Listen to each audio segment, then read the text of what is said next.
once, but it is back this Saturday, and it's in Brazil, and I do love a good Brazilian card. UFC Sao Paulo is happening, but that's not the only thing coming back. Paul Felder, except in the octagon versus on the outside. Yep, there's talk of him coming back, and the rumors are saying maybe UFC 300. Either way, I am here for it. You know, I think that he also did plant a little Easter egg back on UFC 294 with Michael Bisping, because looking back, he had asked Michael, hey, would you ever consider getting back into the octagon? And Michael was like, hell no.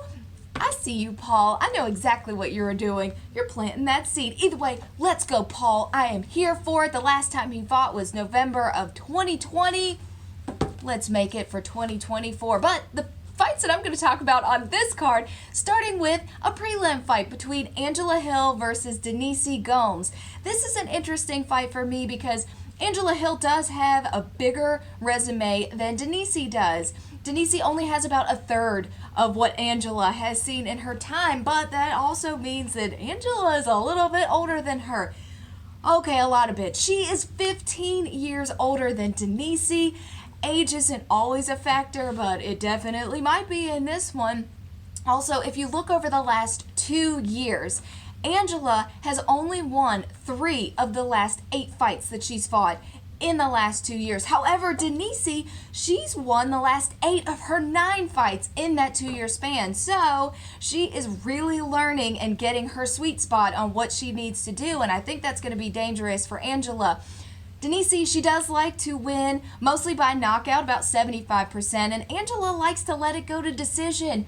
Never a good idea to let it go to the judges.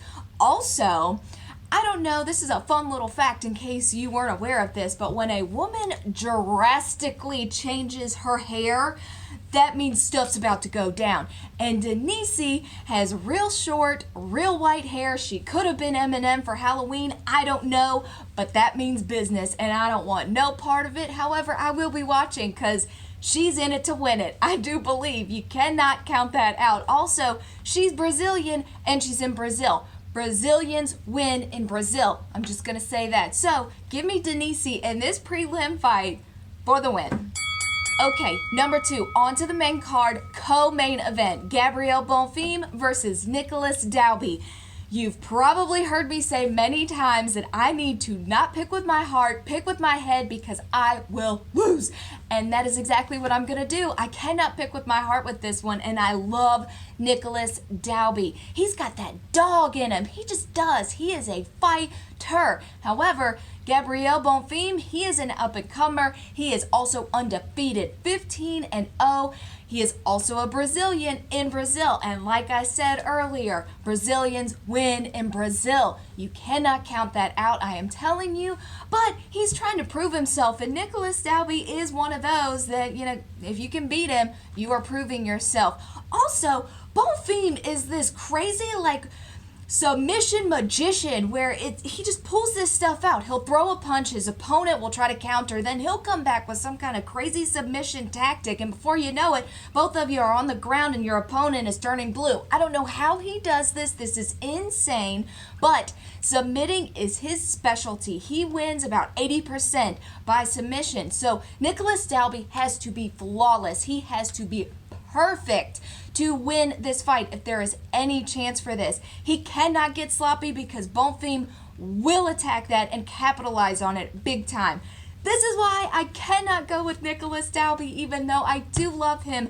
I just don't think he can put on a flawless fight, which needs to happen against Bonfim. And Bonfim, he's excited because he's a co-main event. He's at home, undefeated. This is a recipe for disaster for Nicolas Dalby. So give me Bonfim, and you know what? It's probably going to be one of them crazy submissions too. And last up, the heavyweight main event mashup between Jailton Almeida versus Derrick. I like to take my pants off when I win and put them around my head and also go 100 miles an hour over the speed limit. Lewis, what are we doing, buddy? A few days ago, if you haven't heard, Derrick Lewis got arrested for going 136 in a 50. I know, every now and again you got the need for speed, but buddy, what are we doing here? You don't need to be doing that. This fight is very interesting to me because I did just see Almeida in Charlotte for UFC Charlotte, and you know what? Go ahead, cue Miley Cyrus. He is a wrecking ball. I know Derrick Lewis has a huge resume. He's also a fan favorite because of his silly personality.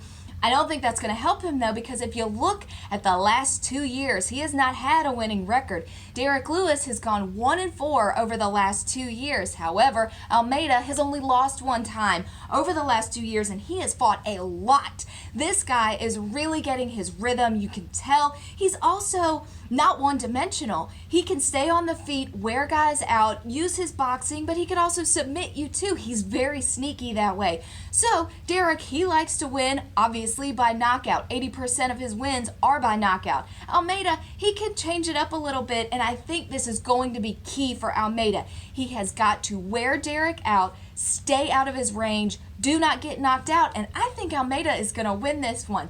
Also, Almeida is Brazilian, and like I said, he's in Brazil. Brazilians win in Brazil. You cannot count this out. It is going to work for him. There is such thing as home field advantage when it comes to UFC. It's a thing. So, it's all going to work in his favor. Also, this arrest stuff that's going on, is that going to be in Derrick's head while all this is happening?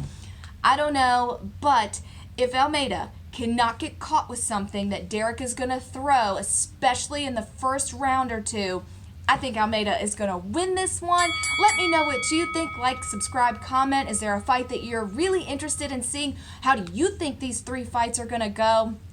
Also, how you feeling about Paul Felder possibly coming back? I am all for it. That's exciting. But either way, you can also follow me on Twitter. I love to watch from early prelims to the main event every single weekend, so we can kind of watch it together. That's always fun, and there's always crazy things that happen, especially in these Brazilian cards. So, UFC Sao Paulo, let's get it. Knockout low!